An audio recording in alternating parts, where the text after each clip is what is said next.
جی ہاں، آج تقریری مقابلہ ہے. آپ دیکھ رہے ہیں کہ جو یہاں نشست پہ بیٹھے ہیں میرے بائیں ہاتھ پر، یہ ہے محمد شایان شیخ. السلام علیکم. وعلیکم السلام ورحمۃ اللہ. کیسے ہیں آپ؟ ٹھیک ہیں؟ الحمدللہ. کیسی تیاری ہے؟ انشاءاللہ بہتر ہے. گھبراہٹ تو نہیں ہے؟ نہیں، سب زبردست الحمدللہ. محمد شایان شیخ آپ تشریف لائیں اور موضوع اختیارات مصطفیٰ صلی اللہ تعالی وسلم پر گفتگو فرمائیں. نحمدہ ونصلی ونسلم علی رسولہ النبی الکریم. اما بعد فاعوذ باللہ من الشیطان الرجیم. بسم اللہ الرحمن الرحیم. وما آتاکم الرسول فخذوا وما نہاکم عنہ فانتہوا. صدق اللہ العظیم.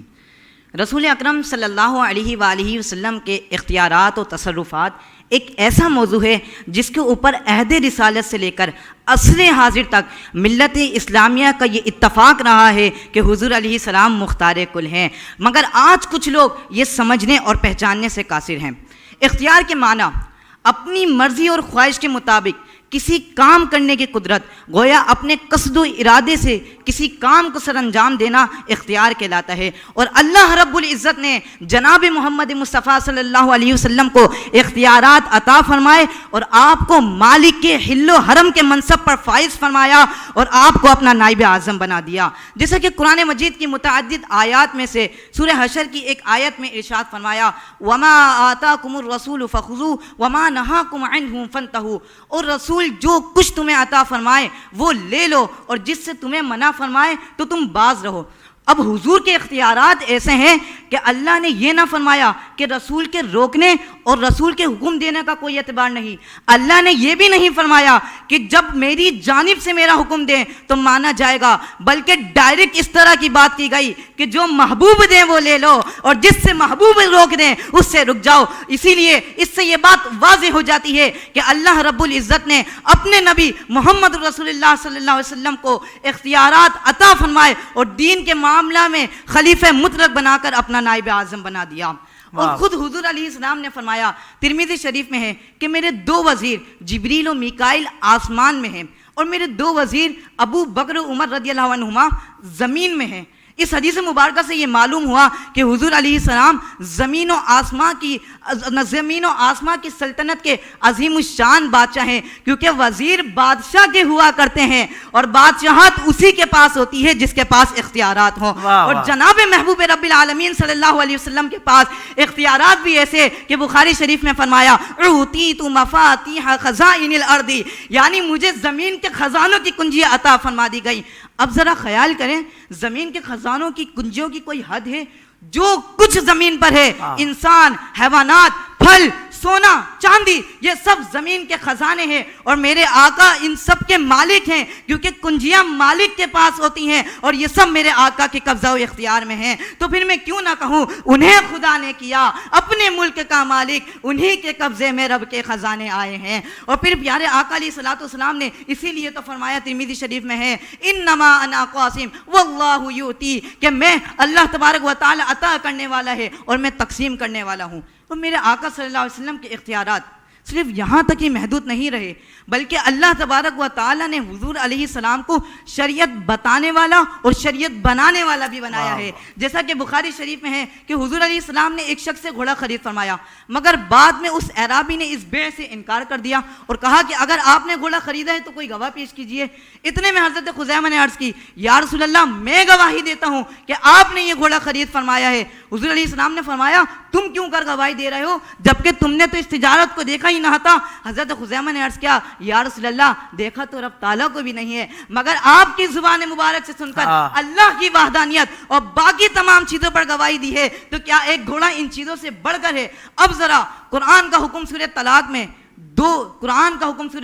میں دو گواہوں پر ہے. اب حضور کا اختیار دیکھیں، حضور نے فرمایا کہ اے خزیمہ آج سے تم دو گواہوں کے قائم مقام ہو. فرمایا جہاں میرا خزیمہ تنہا گواہی دے گا اس ایک کی گواہی دو گواہوں کے برابر ہوا کرے گی. پتہ یہ چلا گویا حضور علیہ السلام کے پاس یہ بھی اختیار ہے کہ جس کے لیے چاہیں اللہ کی عطا سے قرآن کا احکام بدل دیں، جیسا کہ فرمایا وما ینطق عن الہوا. اور پھر یہی تو حضور کا مقام محبوبیت ہے کہ نہیں محبوب اور محب ترتیب میں میرا تیرا گویا دنیا کے مفسرین محدثین مل جائیں اپنی منشا سے کسی کے لیے کچھ حلال و حرام نہیں کر سکتے، مگر یہ فقط کائنات میں آمنہ کے لال کا اختیار ہے جس کے لیے چاہے قیامت تک حلال فرما دے چاہے تو قیامت تک حرام فرما دیں۔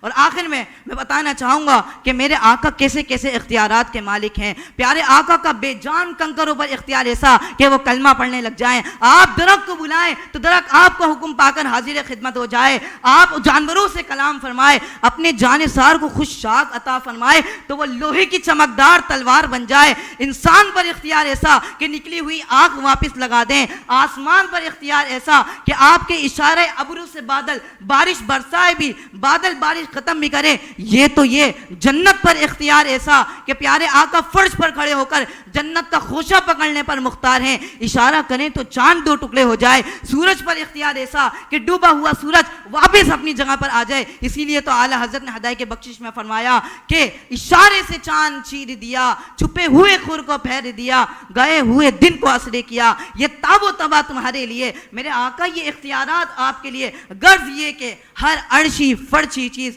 میرے آقا کے قبضہ و اختیار میں ہے، میرے آقا کے دست تصرف میں ہے، اور میدان محشر میں تو حضور علیہ السلام کے اختیارات کا عالم کچھ منفرد ہی ہوگا کہ جب تمام انبیاء اکرام علیہ السلام موجود ہوں گے، مگر شفاعت کا اختیار سب سے پہلے میرے اور آپ کے محمد صلی اللہ علیہ وآلہ وسلم پر، میرے اور آپ کے آقا صلی اللہ علیہ وسلم کے پاس ہوگا۔ اور آخر میں صرف اتنا ہی کہنا چاہوں گا کہ میرے اختیار میں کہاں کہ میں دونوں جہاں کے حبیب مختار کے خداداد اختیارات بیان کر سکوں، اپنی بات کا اختتام اس چیئر پر کروں گا۔ خالق کل نے آپ کو مالک کل بنا دیا، خالق کل نے آقا آپ کو مالک کل بنا دیا، دونوں جہاں ہیں آپ کے قبضہ و اختیار میں، دونوں جہاں ہیں آپ کے قبضہ و اختیار میں۔ وما علی الا البلاغ المبین۔